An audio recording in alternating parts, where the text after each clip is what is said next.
If you're feeling burned out with work, studies and parenting, I can totally relate. That's exactly the phase I was in when I unexpectedly entered the world of books, and it completely changed my life. I started reading in 2021-2022. Now it's been 4 years, and I can honestly say the transformation books brought into my life has been drastic. July is my birthday month, and as I turned 37 this year, I wanted to celebrate this milestone with something really special: books. So I am sharing the 37 books that helped me shift my mindset, become a better parent, manage my time, take bold decisions, heal my mental health, and most importantly, listen to my inner voice without external noise. These aren't just 37 books, they are 37 turning points, little sparks that change the way I think, feel and live. So if you are someone who is hoping for a fresh start, stuck in your comfort zone, scared to try something new, dealing with parenting guilt, overwhelmed with work stress, or simply looking for some life-changing book recommendations, consider this video as my birthday treat to you. All the book links are in the description. Make sure you watch till the end. It's a bit long, but totally worth it. Before we dive in, if you are new to this channel, I am Annapoorani, who loves to read books and loves to talk about books. In this channel, I will be posting videos related to books. Consider subscribing to my channel if you found it useful, and don't forget to like and share this video with someone who might need it. Alright, let's get into the video. Part 1: Mindset Shift. Book number 1: The Courage to be Disliked. One thought that used to constantly bother me was, what will others think of me? That fear stopped me from doing what I truly wanted. But this book taught me something life-changing. Instead of living up to others' expectations, I should live up to my own. And even if others dislike me for that,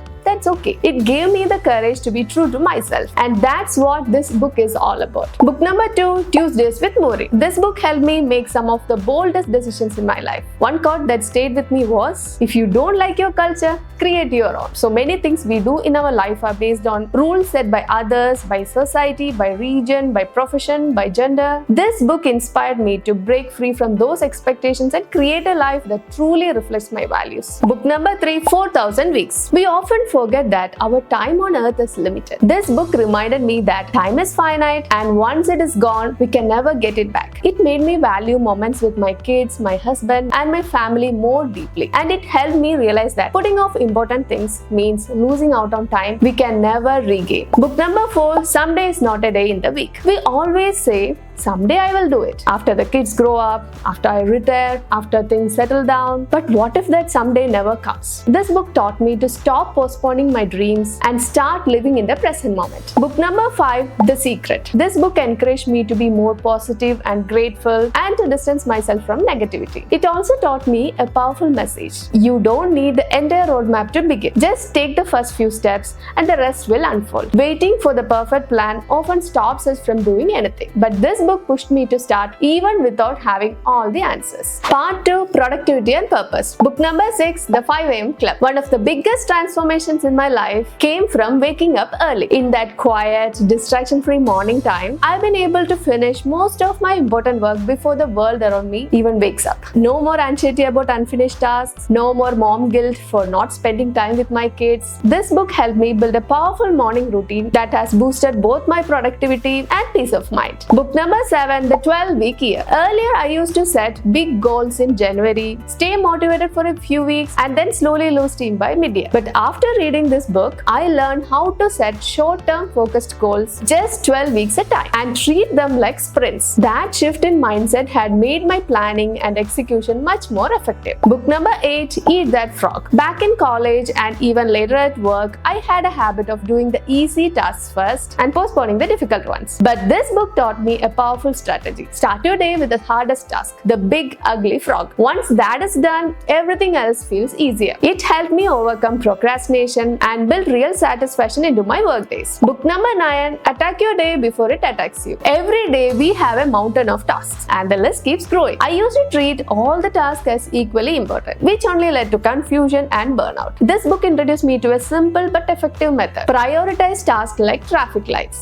red, yellow, green. It changed the way I planned my day and brought so much clarity. Book number 10, The Power of When. Not everyone is productive at the same time of day. Some people thrive in the morning while others are night owls. This book helped me understand my body's natural energy cycles, my chronotype, and align my tasks accordingly. Now I schedule my deep work in the morning when I am most alert and do shallow tasks when my energy dips. It made a huge difference in my productivity. Book number 11, Ikigai. Like most people, my life had a typical flow: school, college, job, marriage, kids. But this book made me pause and ask, what is my purpose? What am I truly passionate about? I went on a journey of self-discovery, tried different things, and finally found my Ikigai, which led me to start this YouTube channel. Now my life feels more fulfilling and aligned. Book number 12, The Psychology of Money. There is no shortage of financial advice, books, videos, blogs, people around us. But this book stood out because it wasn't just about saving or investing. It was about how our mindset affects our money decisions. Everyone's approach to money is shaped by their life experiences. This book helped me understand my own financial behavior and make decisions that actually suits my values and life. Part 3, Deep Work and Habits. Book number 13, Deep Work. I used to think multitasking was a superpower, listening to music while working, juggling several tasks at once. But this book changed everything. It taught me the value of deep focus, distraction-free work. Now, even on the busiest days, I try to carve out just 2 hours of deep work, and that makes me feel incredibly productive. This book completely shifted how I approach my work. Book number 14, Show Your Work. In the beginning, I was hesitant to share my work publicly, but this book gave me the push to change that mindset. You don't have to wait for perfection. You grow by showing your work, sharing your process, and connecting with others. That's how growth and improvement happens. And this book taught me to start before I feel ready. Book number 15, Steal Like an Artist. Many of us wait for 100% original ideas to strike. But this book says nothing is truly original. Everything is inspired by something. A book, a person, a conversation, and that's okay. Learn from others, get inspired, and then add your uniqueness to it. This book encouraged me to stop waiting and start creating with confidence. Book number 16, Atomic Habits. This book helped me make some of the powerful changes in my daily life. It simplified habit building and explained the science behind why we struggle or succeed. Instead of obsessing over big goals, I started building small, consistent systems. It became easier to create new habits and break the old ones. A true game changer in my self-improvement journey. Book number 17, Essentialism. I used to say yes to everything, every task, every request, and ended up overwhelmed, burned out, and feeling like I got nothing done properly. This book taught me the art of saying no, to focus on what truly matters, less but better. Now I choose my commitments wisely, and that has brought me more peace and clarity. Book number 18, The Dip. We all face that moment where we start something new, work hard, but don't see the results we hoped for. That's the dip. And most people quit right there. But this book helped me understand that success lies beyond the dip. Pushing through that hard phase instead of quitting is what brings real growth. If you have ever started something and felt like giving up, read this book before you decide. Part 4, Relationships, Emotional Intelligence and Mental Strength. Book number 19, Men Are From Mars, Women Are From Venus. My husband and I are often told that we are on the same wavelength, and that's mostly true. But in certain situations, our reactions are completely different. At first, I used to wonder, why doesn't he respond the way I do? This book helped me understand that men and women think and express differently, not because one is wrong, but because they are wired that way. It improved our communication and strengthened our bond. Book number 20, Emotional Intelligence 2.0. This book helped me pause and reflect on my emotions. Earlier, when I got angry, I would shout. When I was hurt, I would cry. When I was excited, I would go overboard. But I never really thought about how my reactions affected me or those around me. This book taught me how to recognize emotions, respond thoughtfully, and improve the quality of my relationships, all through building emotional intelligence. Book number 21, Who Will Cry When You Die? Short chapters, simple words, but so much depth. This was one of the first books I read during my reading journey, and it made me pause and reflect. It gave me practical tips to improve my life, from using digital devices mindfully to spending more time in nature and trying to understand other people's perspectives. A small book with a big impact. Book number 22, The 12-Hour Walk. This book is the reason I finally learned to drive. It helped me overcome fears and push past my limitations. The author shares life experiences that make you reflect on your limiting beliefs and how you can shift them into a growth mindset. If there is something you have been putting off out of fear or self-doubt, this book might be the nudge you need. Book number 23, 13 Things Mentally Strong People Don't Do. This book actually felt like a mirror. It pointed out things I didn't even realize I was doing. Blaming myself for everything that went wrong, feeling like bad things always happens only to me, constantly trying to make others happy even at my own expense, comparing myself to everyone around me. This book helped me to unlearn all that and start building real mental strength. It was a powerful reminder of what we must stop doing to grow stronger. Part 5, Parenting Transformations. Book number 24, How to Talk So Kids Will Listen and Listen So Kids Will Talk. This book completely transformed the way I communicate with my kids. It taught me to pause before jumping into lectures, to listen fully and to acknowledge their feelings instead of dismissing them. Now, even when they come to me with something small or big, I try to respond a way that makes them feel heard and safe. It truly improved my parenting experience. Book number 25, The Whole Brain Child. Ever wondered why your child reacts in a certain way? This book helped me understand the science behind children's behavior. It explains how their brain works during different situations and how we as parents can respond wisely. Since reading it, I have been able to handle chaos and meltdowns with a lot more patience and clarity. Book number 26, Siblings Without Rivalry. If you have more than one child, sibling fights are inevitable. And as parents, it can be really confusing whose side is right, who is being unfair. This book gave me practical tools to handle sibling conflicts without making either child feel left out or unloved. It brought more peace into our home and helped me see sibling dynamics with a fresh eye. Book number 27, Mindful Parenting. Let's be real, parenting is exhausting. The mess, the noise, the constant running around, it can drain you. But this book showed me how to slow down, be more present, and find joy even in the chaos. It taught me to manage stress, reduce burnout, and truly enjoy the small moments with my kids. Book number 28, The 5 Love Languages of Children. We all express love differently, and so do our children. This book helped me to understand that if I don't speak my child's love language, they may not feel loved even if I think I'm showing it. My 2 kids have different love languages, and learning how to connect with each of them in their language changed everything. A must read for every parent. Book number 29, 10 Most Common Mistakes Good Parents Make. Even when we try our best, we do make mistakes. This book helped me identify the small parenting mistakes I wasn't even aware of and how they might be affecting my kids. It gave me clarity and helped me correct my approach, making me a more thoughtful and aware parent. Book number 30, Time to Parent. After becoming a mom, I used to completely forget myself, skipping meals, exercise, even basic self-care. My child was always the first priority, and I thought that's how it should be. But this book taught me something powerful. To raise a human being, you have to be a human being. I began carving out time for myself, not out of selfishness, but to become a better parent. It made a big difference in my emotional and physical well-being. Part 6, Health and Well-being. Book number 31, Eat, Move, Sleep. This book simplified health into 3 core pillars: eating well, moving often, and sleeping enough. While I used to pay attention to my food, I often compromised on movement and sleep because of work. But this book showed me how small, consistent changes can bring long-term impact. It helped me realize that neglecting these areas can eventually lead to major health issues, and that caring for our body is non-negotiable. Book number 32, You Can Have a Better Period. Periods are always a dreaded time for me, full of pain and stress. I believed it was just something to suffer through until I read this book. It made me realize that diet, movement, and routines can drastically improve the experience. Now I understand my body better and I feel more in control. This book is empowering for every girl and woman. Book number 33, Digital Minimalism. In today's world, I truly believe everyone needs to read this book. We might not spend hours scrolling, but even those quick scrolls between tasks slowly drain our creativity, attention span, and peace of mind. This book made me aware of how and why I use technology and helped me set healthy boundaries. I became more intentional and more present in my life. Book number 34, The Life-Changing Magic of Tidying Up. Our homes and the clutter inside them often reflect our minds. This book taught me that decluttering physical space helps clear mental space too. I realized how many things I kept around without even knowing why. Letting go of what no longer sparks joy not only made my home more peaceful but also gave me a deep sense of calm and clarity. Part 7, Story and Inspiration. Book number 35, Shoe Dog. This is a memoir of Phil Knight, the founder of Nike. But honestly, it felt like reading a gripping thriller novel. His story completely changed my mindset about starting something new. You don't need to have everything perfectly planned. You don't need to wait until you are ready. If you have an idea and the courage to act on it, the rest will follow. That's how most success stories actually begin, with an imperfect start and strong determination. This book deeply inspired me to start my own journey, and this YouTube channel is one of the results. Book number 36, Chicken Soup for the Soul, The Power of Yes. We often say no to new opportunities out of fear, What if I fail? What will people think? Isn't it too late? Do I even have time? But what if, instead of all those excuses, you just said yes? This book gave me the push I needed to try new things, to say yes to growth, and to believe that the unknown could actually be beautiful. If you are stuck in hesitation, this one's for you. Book number 37, Before the Coffee Gets Cold. Have you ever wished you could go back in time to change something, or just say something you never did? This time travel fiction isn't just a beautiful story, it's a reminder. We can't change the past, but we can change how we see it. Instead of holding on to regret, we can choose to forgive, to make peace, and to be more present in our current moments. This book made me pause, reflect, and approach life more mindfully. So these are the 37 books that changed my life. They shifted my mindset, helped me make better choices, improved my relationships, health,